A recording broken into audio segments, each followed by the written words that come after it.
స్నేహితులారా, ఈ సమయాన్ని బట్టి దేవునికి వందనాలు తెలియజేస్తూ ఉన్నాను. ప్రేమపూర్వకంగా మిమ్మల్ని అందరినీ వాక్య ధ్యానంలోనికి ఆహ్వానిస్తూ ఉన్నాను. ఎప్పుడు బలహీనుడనో అప్పుడే బలవంతుడను అనే ఆలోచనను మీతో కూడా పంచుకోవడానికి ఇష్టపడుతూ ఉన్నాను.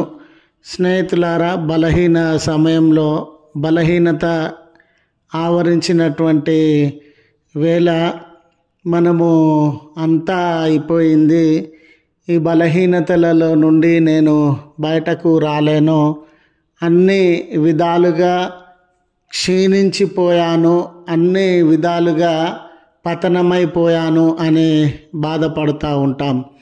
అలాంటి సందర్భంలో బలహీనతలలో బలము అనేది దేవుడు మనకు ఏ రీతిగా అందించేటటువంటి వాడు అనే సత్యాన్ని మీతో కూడా పంచుకోవడానికి ఇష్టపడుతూ ఉన్నాను. కనుక దేవుని యొక్క వాక్యమును మీరు ముగింపు వరకు ఆలకించాలని మీ కుటుంబ సభ్యులతోనూ తోటి విశ్వాసులతోనూ ఈ వీడియో ముగింపు వరకు ఆలకిస్తూ వారితో షేర్ చేసుకోవాలని మీ ప్రార్థన మనవులు ఎట్టివైనను కామెంట్స్ రూపంలో కానీ ఫోన్ కాల్ ద్వారా కానీ తెలియజేయండి. నమ్మకంగా మీ కొరకు ప్రార్థిస్తాము.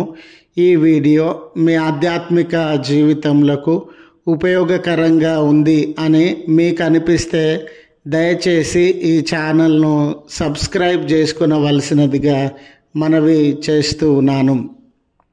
లేఖనము కొరింథీలకు రాసిన 2వ పత్రిక 12వ అధ్యాయము 10వ వచనము, నేనెప్పుడు బలహీనుడనో అప్పుడే బలవంతుడను. స్నేహితులారా, ఒక తండ్రి తన చిన్నతనంలో ఉన్నటువంటి కుమారుడు ప్రయాణమై వెళ్తూ ఉండగా ఆ దారి వెంబడి కొంత దూరం ప్రయాణమైన తర్వాత ఆ కుమారుడు అలసిపోయినటువంటి వేళ, తన బలము శక్తి తగ్గిపోయినటువంటి వేళ, నడవలేని బలహీనతలు అతన్ని ఆవరించినటువంటి వేళ అతడు తండ్రి వైపు చూసేటటువంటి వాడుగా, తండ్రి మీద ఆధారపడేటటువంటి వాడుగా ఉంటాడు. ఆ సందర్భంలో ఆ తండ్రి తన కుమారుడు నడవలేని స్థితిలో ఉన్నాడని, బలహీనమైన స్థితిలో ఉన్నాడని తన కుమారుణ్ణి ఎత్తుకొని తన చంకలో ఉంచుకొని ముందుకు నడిపించేటటువంటి వాడుగా ఉంటాడు. నిజంగానే ఆ కుమారుడు బలహీనుడు గనుక, చిన్నతనంలో ఉన్నటువంటి వాడు గనుక ముందుకు నడవలేని సందర్భంలో అతని శక్తి సరిపోలేదు, అతని యొక్క ఆలోచన, అతని యొక్క సామర్థ్యము సరిపోలేదు. అయితే తనకంటే బలవంతుడైనటువంటి, తనకంటే నడవగలిగినటువంటి, తనకంటే ముందుకు సాగగలిగినటువంటి తన తండ్రి యొక్క సహాయాన్ని, ఆ తండ్రి యొక్క బలాన్ని తన కుమారుడు పొందగలిగినాడు. చూడండి స్నేహితులారా, చదవబడిన లేఖన భాగంలో కూడా అపోస్తుడైన పౌలు తన జీవితాన్ని గురించి తెలియజేస్తూ ఉన్నాడు. ఆయన జీవితంలో ఎటువంటి కలవరములు, ఎటువంటి సమస్యలు, సవాళ్ళు, వ్యతిరేకతలు, అనానుకూల పరిస్థితులు సంభవించినవి.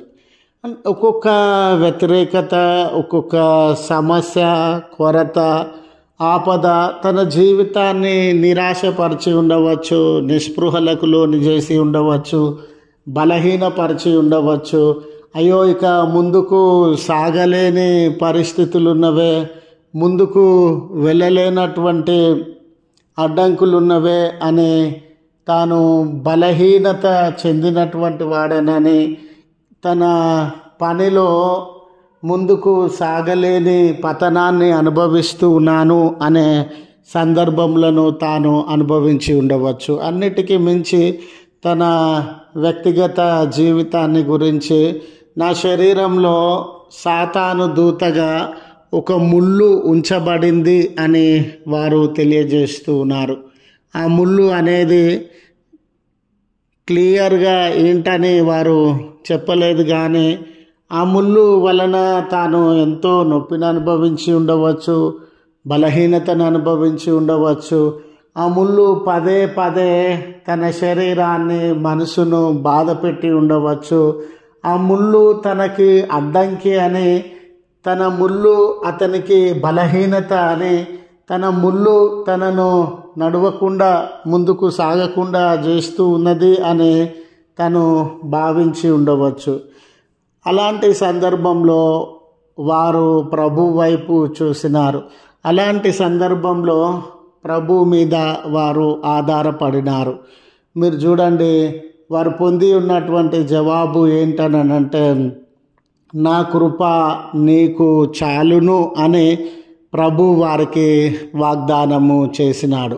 ఇక్కడ పౌలు గారి ఆలోచన ఏంటంటే, నేను బలహీనున్నే కానీ బలమైన ప్రభు నాతో ఉండినాడు. నేను శక్తి లేనటువంటి వాడనే కానీ శక్తి కలిగినటువంటి ప్రభు నాతో ఉండినాడు. నిజమే, ఎన్నో అడ్డంకులను, సమస్యలను, వ్యతిరేకతలను, ఇబ్బందులను నేను కలిగినటువంటి వాడనే. కానీ వీటన్నిటినీ జయించి ముందుకు నడిపించగలిగినటువంటి ప్రభువు శక్తి, కృప, సామర్థ్యము నన్ను బలపరిచేటటువంటిదిగా ఉండింది.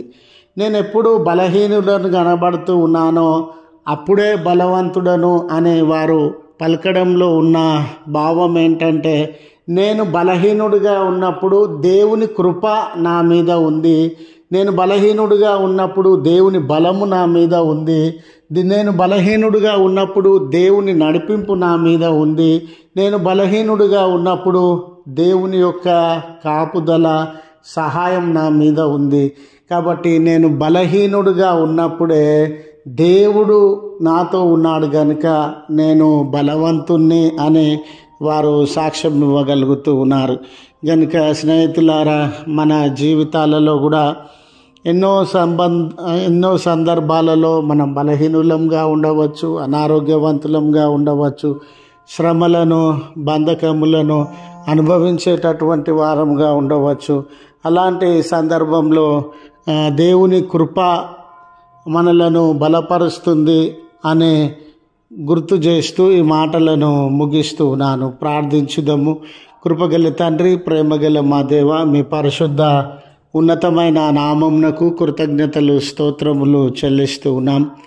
మహోన్నతుడవు, జీవాధిపతివి అయ్యా, మేము మా బలహీనతల యందు మీ బలాన్ని మేము అనుభవిస్తామని అనానుకూలతలు, అనారోగ్యములు, వ్యతిరేకతలు, కొరతలు సంభవించినటువంటి వేళ మీ కృప మా జీవితంలో యందు అనుగ్రహించగలిగినటువంటి ప్రభుడవని మీకు కృతజ్ఞతలు, స్తోత్రములు చెల్లిస్తూ ఉన్నాం.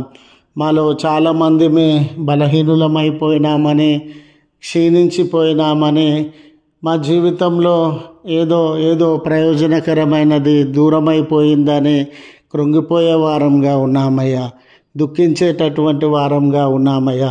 జీవితంలో అలసిపోయి నిరాశ, నిస్పృహలకు లోనైనటువంటి వారంగా ఉన్నామయ్యా. అయితే మీ శక్తి మమ్మల్ని బలపరచగలదు, మీ కృప మమ్మల్ని ముందుకు నడిపించగలదు. ఇట్టి దయగలిగిన మీ మంచి మనసును బట్టి, మీ ప్రేమను బట్టి మీకు కృతజ్ఞతలు చెల్లిస్తూ ఉన్నాం. ఈ ప్రార్థనలో ఏకీభవించుచు ఉన్న బిడ్డల జీవితంలో కూడా ఎన్నో విషయాలలో వారు బలహీనులుగా ఉండవచ్చు. మీ కృపను అనుగ్రహించి వారిని బలపరచవలసినదిగా మనవి చేస్తూ ఉన్నాను. ఎన్నో విషయాలలో ఇబ్బందులను, సమస్యలను వారు అనుభవిస్తూ ఉండవచ్చు. మీ కృప వారికి అనుగ్రహించి బలపరచవలసినదిగా మనవి చేస్తూ ఉన్నాను. దయగల దేవ, మా జీవితంలో మీకు అప్పగించుకొనుచు ఉన్నామయ్యా. మీ కృప చొప్పున నడిపించండి. ఈ దినపు దీవెనలతో మమ్మల్ని దర్శించండి. ఈ దినాన బర్త్డేస్, వెడ్డింగ్ యానివర్సరీస్ జరిగించుకొనుచున్న బిడ్డలందరికీ మీ ఉన్నతమైన కృప ప్రసాదించి, దూర ప్రయాణంలో ఉన్న వారందరికీ భద్రతను అనుగ్రహించి, సురక్షితమైన ప్రయాణాన్ని దయచేయమని క్రీస్తు పేరట వేడుకొనుచు ఉన్నాము తండ్రి. ఆమెన్. తండ్రి, కుమార, పరిశుద్ధాత్మ త్రియేక దేవుని దీవెన మనకు తోడై ఉండి మనలను కాపాడునుగాక. ఆమెన్.